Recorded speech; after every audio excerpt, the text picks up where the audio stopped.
It's Mike Bayer with Free Speech Media. I am here at Nathan Phillips Square in Toronto, Canada. Give us your first name and give us your message. Tell us why you're here.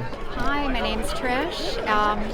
I'm here as a mental health professional. I'm a psychotherapist, a marriage and family therapist, and I'm deeply, deeply concerned about the effects of these lockdowns on children and teens. We have devastating consequences to children and teens. The suicide attempts are up fourfold. Sick Kids has published a study indicating the widespread harm to children and teenagers. And the UNICEF, United Nations, has declared that this is a contravention to children's rights to not go to school, to be denied the opportunity for free play, recreation, social engagement, and also the risks, especially to children who are in lower income families who don't have access to a backyard. You know, they can't get to a park. It's immoral. It's clearly immoral, but as a science person, it is creating extreme harm. The risks apparently outweigh any kind of benefit of the lockdown by at least tenfold. We are harming our children, and as UNICEF says, we will see the consequences for generations to come. And that's why I'm here.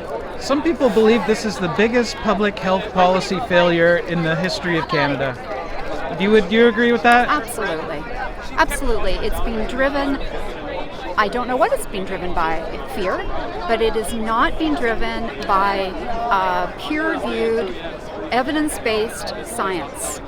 I can't even tell you the number of articles that I have now read and downloaded, 30 to 40 articles by peer-reviewed scientists that have declared the results that say lockdowns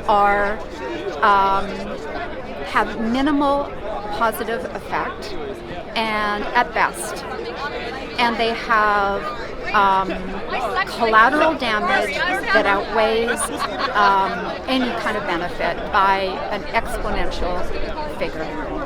And I just don't know why our government is not listening to the experts. There's an open letter right now by 9 of the most esteemed epidemiologists, virologists, immunologists at various hospitals here in Canada, I think it's Canada, Ontario, an open letter to Ontario, to Doug Ford, requesting a scientific debate to challenge what's happening. They are deeply concerned that the measures that the government is taking are not based on evidence-based science. Science is telling us we need to protect the vulnerable. And look at who the vulnerable are. The vulnerable are those that are over the age of 75.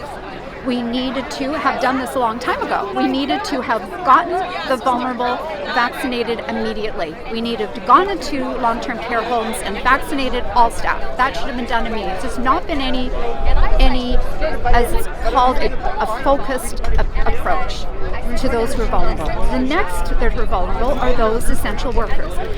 Well, the most vulnerable are those that have comorbidities. Those who are there, and look at what are the correlates. The correlates are things like a metabolic disease, obesity, and a metabolic disease. To identify their at-risk population and have them vaccinated, help those who are at risk, and then allow people who are healthy to live, especially children. Children and teenagers are being sacrificed. They according to CDC, they have statistically a zero risk of mortality. Right. So why are they forcing masks on them? Why are they trying to force vaccinations on them? And I have read, again, countless studies on masks. I'm tired of downloading these peer-reviewed scientific articles that say masks have minimal effect, because when these masks are there, you can still spit through them, right? Course, yeah. So, and we're constantly putting them back and forth on our face, which means we're infecting ourselves over and over again. And the harm to children in wearing masks psychologically and to anyone who's been through any kind of trauma is really high. So the measures are just not based on science, and they're causing harm.